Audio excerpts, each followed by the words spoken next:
le 17 octobre, la journée mondiale du don d'organes et de la greffe. Et lors de cette journée, on va tout simplement, comme toutes les années, grimper pour amener le drapeau Chaîne de vie au sommet des montagnes. C'est un événement qui se vit dans 15 régions, sur 15 montagnes. Nous avons demandé aux porte-étendards de grimper dans chacune des régions, et seulement eux, et d'appuyer, que la population appuie par un don ce porte-étendard qui va amener le drapeau Chaîne de vie au sommet de la montagne. Les gens peuvent faire des dons en se rendant sur défi.chainedevie.org et vous allez choisir la région. Bien sûr, je souhaite que les gens du Bas-Saint-Laurent vont appuyer fortement notre région. Si on souhaite appuyer, par exemple, on est une famille de donneurs, on veut appuyer une famille de donneurs, on choisit une autre région, ou les médecins ont choisi peut-être Québec, où Dr Weiss va amener au nom de tous les médecins le drapeau au sommet du relais. L'Estrie, c'est les infirmières ressources. Une autre région, c'est des greffés. Alors ici, au Bas-Saint-Laurent, ce sont des greffés, effectivement, qui vont représenter tout ce maillon clé important. Et nous avons Alain Gagnon qui va fêter son 10e anniversaire de greffe, et également Annie-Claude Michaud qui, elle, fête son 20e anniversaire de greffe. Ces deux belles personnes vont monter, au nom de tous les greffés du Québec, le drapeau Chaîne de vie au sommet du Mont-Saint-Mathieu. Bon, en fait, ça part de Rivière-du-Loup, ça part de l'école secondaire. Lors d'une visite d'un petit garçon qui était en attente d'une greffe, on parle il y a plusieurs années, là, en 2006.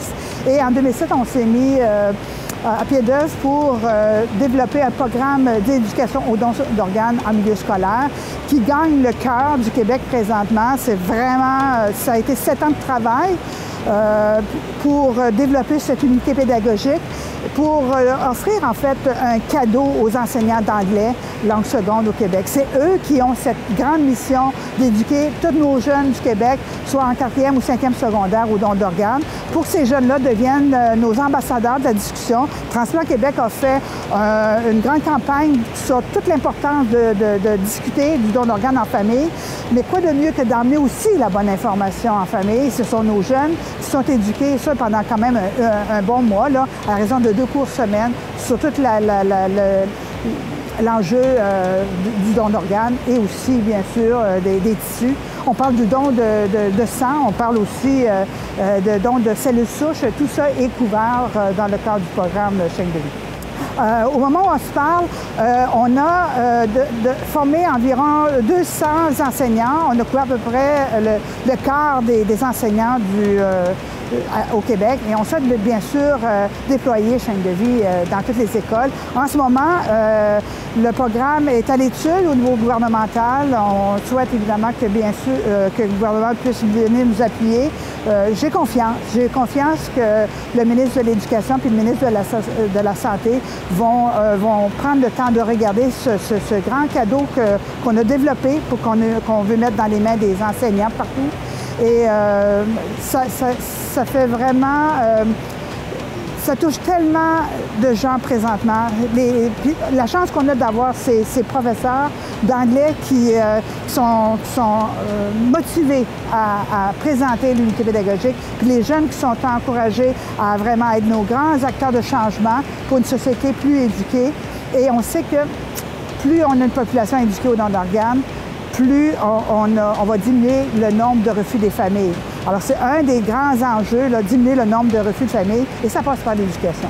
Bien sûr que le don d'organes n'a pas échappé avec la pandémie, puis c'était difficile pour les médecins là, de se concentrer sur l'identification des donneurs potentiels lorsqu'on était occupé dans les soins intensifs à sauver d'autres vies. Donc, c'est la raison majeure pour laquelle il y a eu moins de dons d'organes, évidemment, moins d'identification de donneurs potentiels.